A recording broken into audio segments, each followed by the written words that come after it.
And welcome back to part 8 of Death End Request 2, where today we're spending more time talking to people around the dormitory, but this time we have the young Liliana with us. Rotty, this way. I spotted Rotty coming in late and I waved at her. She came running over and looked apologetic. Sorry I took long. Let's head over to the cafeteria. Oh, you're taking that book, Liliana? Wanna get dirty? You have a point, huh? But I'm so curious about what will happen next. It'll be fine. Liliana has manners, so she won't read while eating. Yes, of course I won't. What the? Sorry, you were standing in place where it's easy to hug. I couldn't help it. Couldn't help it? Rossi sighed as she stared at Victoria holding Liliana. Not again. Didn't I tell you that it's not good to just hug someone out of the blue? Of course I remember. I'm not doing it to you, am I? Just please let me go. I need to pick up my book.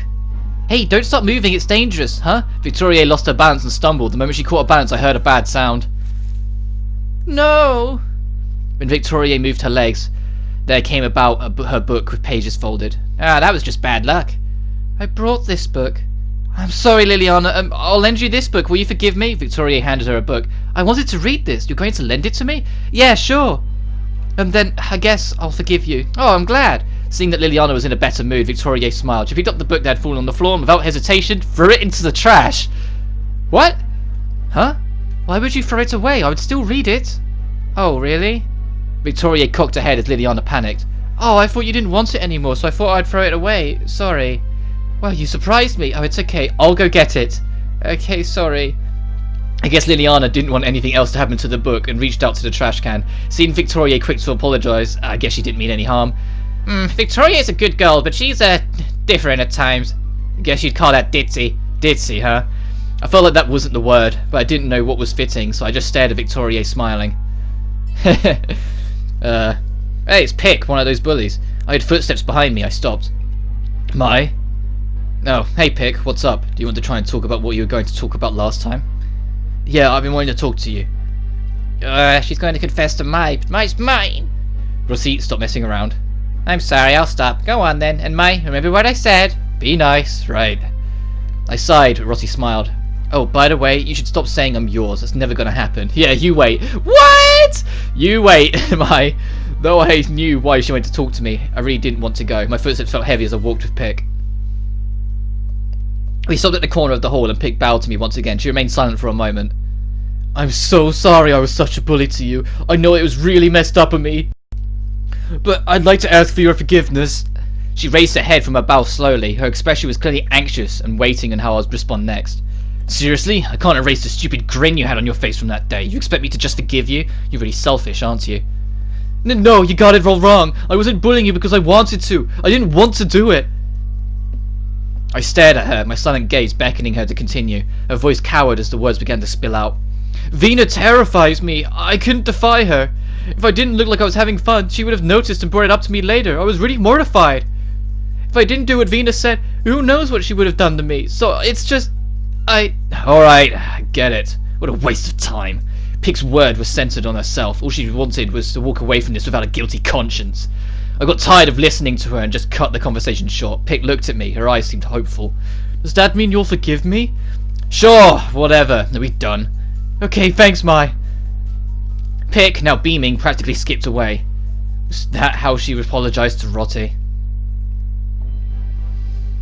That was so nice of you. It seems like you two were able to really make amends. I shook my head as I approached Rotty, who was, as usual, welcoming me with a smile. Rotty, can you honestly forgive her? Huh? I mean, she repented. What more do you want? She felt bad and she's been taking the time to apologize to everyone about it. A student who's always been known to cause problems has corrected herself. I'm sure even my mother would be proud of that. Repented? Is that what you think that was? She wasn't trying to rectify the situation as much as she was trying to rid herself of a guilty feeling. Would she have said it in the way she did, if she really cared about how I felt about it? I recalled Pick's words, and my brows furrowed. Rossi seemed confused. Huh? What do you mean by that? Nothing. Come on, let's just go. I'm sorry. Marie was completely uninterested in an apology. What I want from you is an explanation. Yikes, someone sounds very angry. It sounds like someone's being scolded in that empty room. It didn't seem particularly unusual, and I tried to walk past the room, but Rossi decided to stop and listen. Hey, listen to that voice. Doesn't it sound like the RA? What? Abigail? I can't imagine that ditzy girl to be this angry. The door was wide open and Rossi tried to get a closer look. She sneakily walked to the door and observed. They're called forbidden areas for a reason. You know that, don't you? I was just so caught up in my game of hide and seek. Marie's hands were gripped to her own skirts, perhaps in an attempt to stop them from shaking from fear. I don't enjoy watching people get reprimanded like this. Rossi, we saw who it was. Let's just go already. Oh, hold on. This is getting good. Good? I wanted to leave but couldn't help but look. I peered in and saw Abigail hugging Marie. I'll be leaving soon. You're a good one, Marie. You understand, don't you? Yeah, I'll never do it again. Abigail looked at Marie with such tenderness as Marie nodded in agreement. The RA is usually very ditzy, but when she sees someone doing something potentially dangerous, she becomes very impassioned. And after having a serious chat, she would always offer forgiveness, just like this. Here I thought she was useless as an RA. I guess she does have a good head on her shoulders. Wow, you look like you're impressed. Hey, what do you think about me? Do I impress you like that? You love me, right? Why would you even try to steal the moment like that? Come on, let's go. What? Like Rossi said, I was actually impressed with Abigail. Something stood out, though. I'll be leaving soon. You're a good one, Marie. You understand, don't you? Her words. She said that she'd be leaving soon. What was that supposed to mean? Well, I think it means what it says on the tin. She's one of the older ones, so she's probably leaving soon because she's actually got a life or family coming up. We go to that shop next? Hey, Rossi, doesn't that look more interesting? Near the shop Rossi was talking about was Sarah, who seemed to be sneaking around, hiding by the building. Oh, you mean Sarah? I suppose it does seem interesting, but I really want to spend time with you. You don't have to. I ripped Rossi off my arm. She was clinging to it, and started walking towards Sarah, who seemed to be acting rather strangely. It looked like she was staring at something. Is she following someone? Sarah? I tapped her on the shoulder. She jolted. Shh! What are you... No! Hey, be quiet! Her hand covered my mouth almost instantly. She looked very serious. Oh, I'm sorry. That was a bit much, huh? Goodness, what are you doing here, Sarah? You look so suspicious right now. I know, I do. Sarah didn't seem to acknowledge Rossi and continued observing her subject. Don't tell me she's caught up in something dangerous. Whew, I think I'm still in the clear. Who are you following? I'm not following anyone. I'm just supervising. There's a student out there who's running errands for the very first time. They're running errands? Yeah, and it won't be much good if they get lost. What happens if she gets too scared and starts crying out there? Then what? I'm just keeping an eye on her and making sure everything goes smoothly. I still don't know what you're talking about. If you're trying to supervise her, why don't you just get closer than stalk her from afar like this? I can't do that. This will be pointless if I get caught. Why? You're not doing anything wrong. Sarah shook her head and slumped her shoulders. You just don't get it, do you? Pretend you two went out on your first errand. What if, even though you put so much effort into doing your job, you realised someone had been keeping tabs on you the whole time? Well, I'd be happy because it feels like someone cared enough about me to worry, right? No. My answer seemed to stand opposite the Rossi's. If it happened to me, I'd think that person didn't trust me. As I muttered my answers, Sarah's eyes went wide. Exactly! Anyone would be sad if they realised no one trusted them, right? So I just want to watch from afar, but not so far that I can't help if needed. Sarah seemed very proud for a moment, but immediately gasped as she peeped back out. She kept looking around. Crap, we were chatting for too long. I have to make sure I don't lose her. Oh, there she is. I'm going to make a move now. Make sure you two don't get lost, okay? And just like that, Sarah continued sneaking from hiding spot to hiding spot. Don't get lost? How old does she think we are? Well, I don't think she's being overprotective. And that's a fair point from Mai. I'd be in the same boat. If someone was keeping tabs on me when I was trying to do something, I'd feel like I wasn't trusted. Tonight is our welcome soiree for our 3 new students. Ladies, please be sure to celebrate responsibly.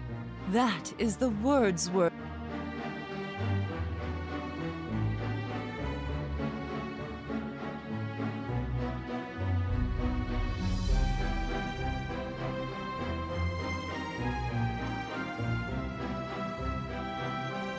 Okay, commence the feast.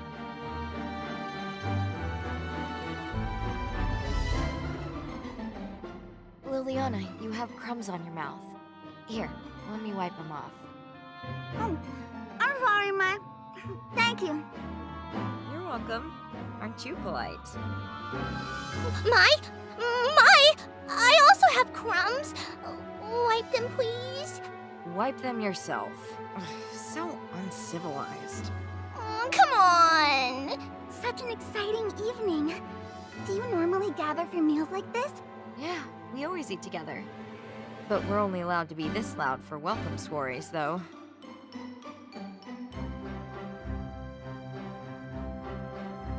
Splendid! How wonderful for me that I may dine with all of you this evening. Liliana, do you want more stew? There's bread, too. Thank you. It's your welcome soiree. Don't thank me. Mai, you never pay attention to me! Oh, sorry.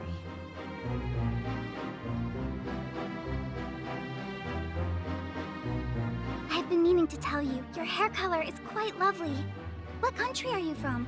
I was born in Japan. Do you know where that is? Yes, a mystical country in the Orient. Do you plan to return someday? I don't know.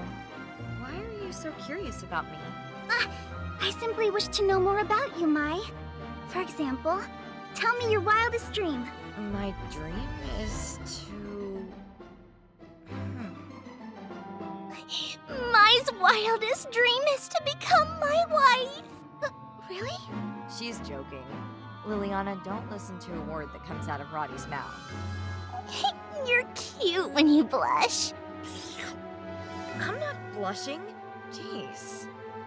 Anyway, how about you, Liliana? What's your dream? That's easy. I wish to be an exorcist. An exorcist? My father was an exorcist. My father's profession was stressful on my mother. In order to avoid upsetting him, she was extremely strict on me. Even after my father died, my mother was unflinching. In fact, she only worsened when he died.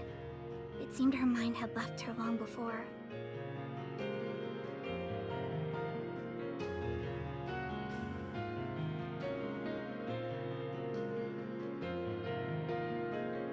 If my father had never become possessed, none of that would have happened. It's all the work of a demon. Which explains why you want to be an exorcist. Indeed. One day, I hope to rid the whole world of monsters. I wish to serve the church.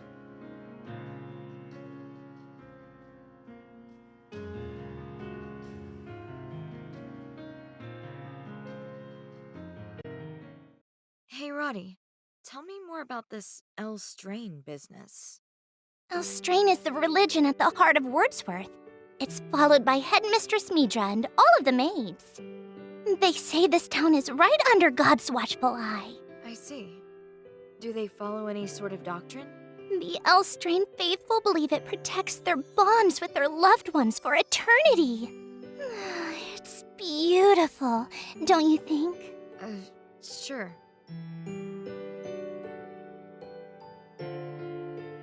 Of course. Elstrain. I am unfamiliar with that faith. It's okay, Liliana. I'm sure your faith is important too. Both of us can believe in different gods. Respecting that is what's important. Man, the amount of people who could learn from this, ugh. Right. Different religions or not, if we learn to accept one another, we can accomplish anything. Exactly. Pleasure chatting with you, Liliana.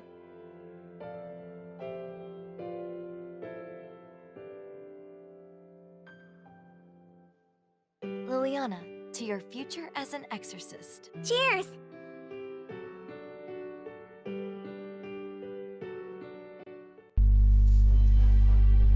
What a lovely soiree. Indeed.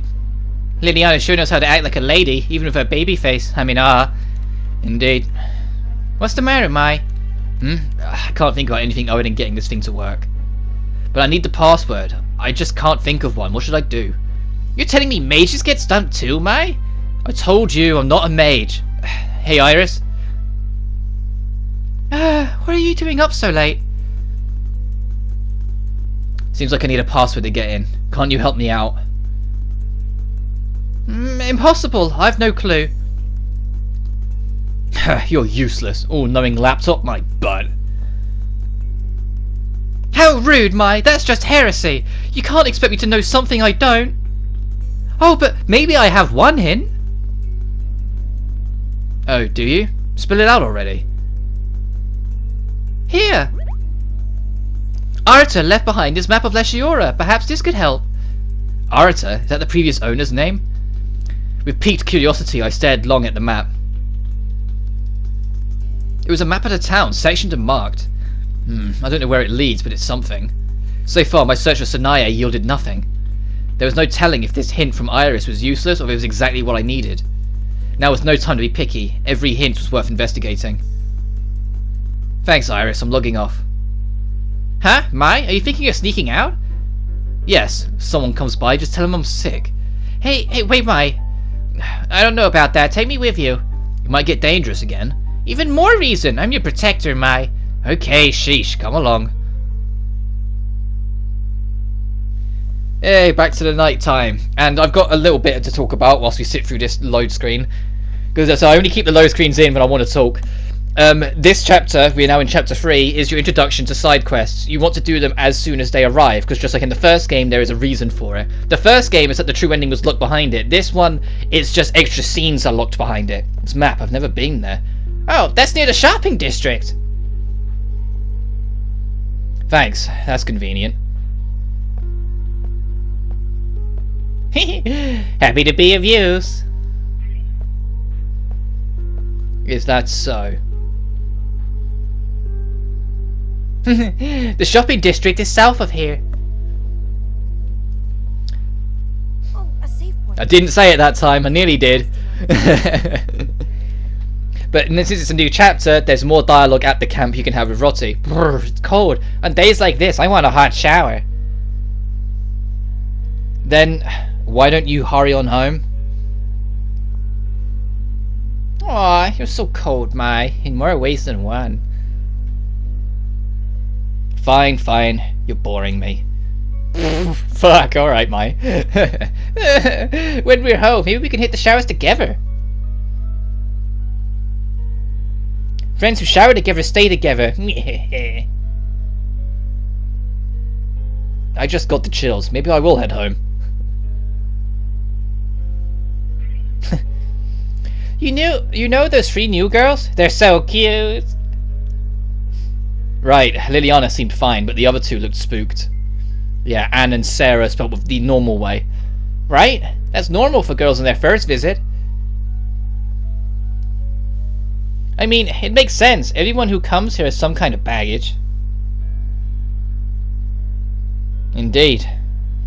She says indeed a lot. Oh, and that's just the end of that conversation. Mai, have you gotten any more comfortable here? A little, but I still can't stand the food. Oh, that's right. You're Japanese, right? I'm sure Japanese food is so different. Right, but I don't have much of an appetite anyway. I don't think they ever actually specify. Oh, sorry. I don't think they ever actually specify where Les Yura is, other than it's European. Whatever, it doesn't bother me. Right. I wish I could visit your country someday. Well, what's stopping you? Okay. Want to be my tour guide? No, you're on your own. What? I'm not good at doing the what? I've been practicing though. What are you doing, Roti? Cat's Cradle. Haven't you seen it before? Yeah, I knew a bunch of girls who played Cat's Cradle when I was in college. I know that much. What I meant is, why are you doing this right now? It's one of my favorite hobbies. Since we're resting and all, you know, I was bored. I thought Cat's Cradle was only something people did in Japan. Well, I live in the UK, and I know a lot of people that did it, so no. I don't know much about Japan, but I've been doing it since I was little. Oh, I see. Want me to teach you? Say yes, Mai, please. No need, not interested. Damn it! Just be interested at once. Oh, come on, let's do it!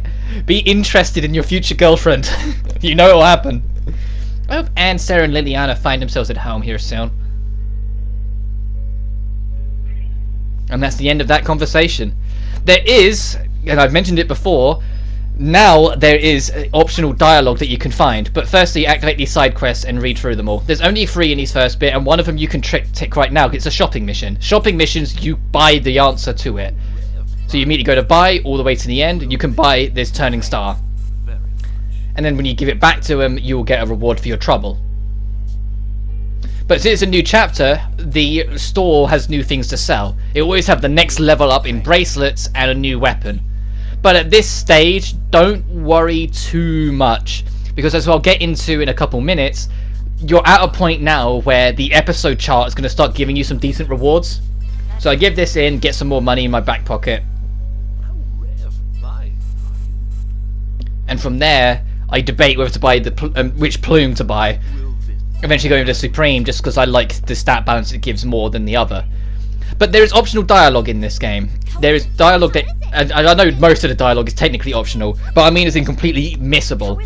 Every single night from this point forward, and I mean every single night, going the wrong way will lead to optional dialogue.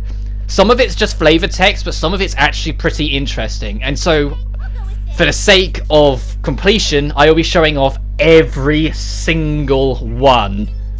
Let's head out. Yeah, so instead of going south, we're going back north.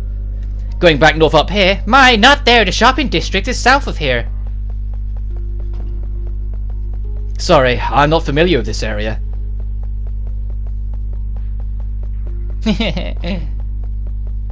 There's the shadow matter. It always appears in the same spot every time. What is it, Rotty? Well, the way you struggle with directions is too cute. That's dumb. And there's always another piece of optional dialogue halfway through the area. So around here, I told you it's not this way! You know, normally mindless is unattractive, but I guess it's just part of your charm. whatever. And that's it for the optional dialogue for this night, but it will continue to expand as more areas come available. The last thing I want to show before calling it apart is the episode chart. The episode chart, you press the touchpad at any point and you can see everything you have done. I wanted to wait until enough was covered in it that nothing got spoiled, basically, because the episode chart is carried over regardless because it's saved into your system. So you'd be able to see all the way to the furthest day that's on there anyway. So I wanted to wait until this entire page could basically be everything we've done, so you wouldn't get spoiled on anything, like you wouldn't know there's a bad end coming. So ticking all the boxes, you will get some pretty neat rewards for your trouble.